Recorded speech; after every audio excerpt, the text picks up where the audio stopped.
একটা মেয়ের জন্য সবচেয়ে বড় স্কুল হচ্ছে তার শ্বশুর বাড়ি, যেখানে শিক্ষকের অভাব নেই আর শিক্ষারও শেষ নেই। হাইরে টাকা, তুই থাকলে কাঠের পুতুলও কথা বলে, আর না থাকলে রক্ত মাংসের মানুষও মুখ ফিরিয়ে নেয়। কারোর কাছে মন খারাপের কথা বলার চেয়ে হাসি মুখে ভালো আছি বলা অনেক ভালো।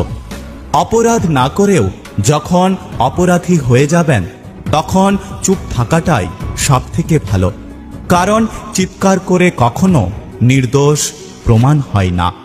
ভুল জায়গায় স্যাক্রিফাইস আর ভুল মানুষের সাথে কম্প্রোমাইজ আপনাকে না দেবে সুখে থাকতে, আর না দেবে সফলতা। একটা কথা কি জানো তো, কিছু সম্পর্ক দূর থেকেই সুন্দর হয়।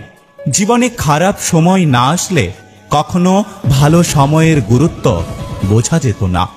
ব্যবসা যতই ছোট হোক, স্বাধীনতা নিজের কাছে, আর চাকরি যতই বড় হোক, স্বাধীনতা অন্যের কাছে।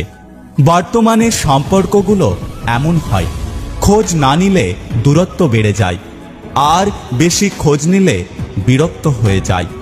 জীবনে যাই হোক না কেন, কখনো হাসতে ভুলে যেও না, কারণ হাসিটাই তোমাকে শক্তি আর সাহস যোগাবে। কাউকে তার ভালো মন্দ বেশি বোঝাতে যাবেন না, এতে আপনি খারাপ হয়ে যাবেন। বরং তাকে তার মতো ছেড়ে দিন। সে যখন ঠকবে বা বিপদে পড়বে, তখন সে এমনিতেই আপনার মূল্য বুঝতে পারবে। বিশ্বাসঘাতককে গালাগালি না দিয়ে ধন্যবাদ বলুন, কারণ সে আপনাকে মানুষ চিনতে শিখিয়েছে। একটা কথা কি জানো তো, যেটা জীবনে কখনো হবে না, সেটা নিয়েই ভাবতে ভালো লাগে। হাজারো কষ্টের মাঝে কিছু সময় চুপ থাকতে হয়, কারণ অপেক্ষাটা শুধু সময়ের, ভালো কিছু পাওয়ার জন্য।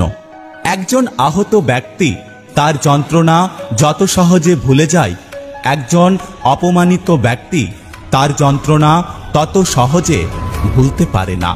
চোখের ভাষায় যে অভিমান বোঝে না, তাকে মুখের ভাষায় অভিযোগ জানানোটা অর্থহীন। যেই মাছের কাঁটা বেশি, সেই মাছের স্বাদও বেশি।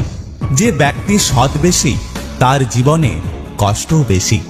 সময় একদিন সবারই আসে, শুধু ধৈর্য ধরে অপেক্ষা করতে হয়। যদি ভিডিওটি ভালো লাগে পাশে থাকবেন, আর হ্যাঁ, নিজের খেয়াল অবশ্যই রাখবেন। দেখা হচ্ছে পরের ভিডিওতে, ততক্ষণ সুস্থ থাকবেন। Take care.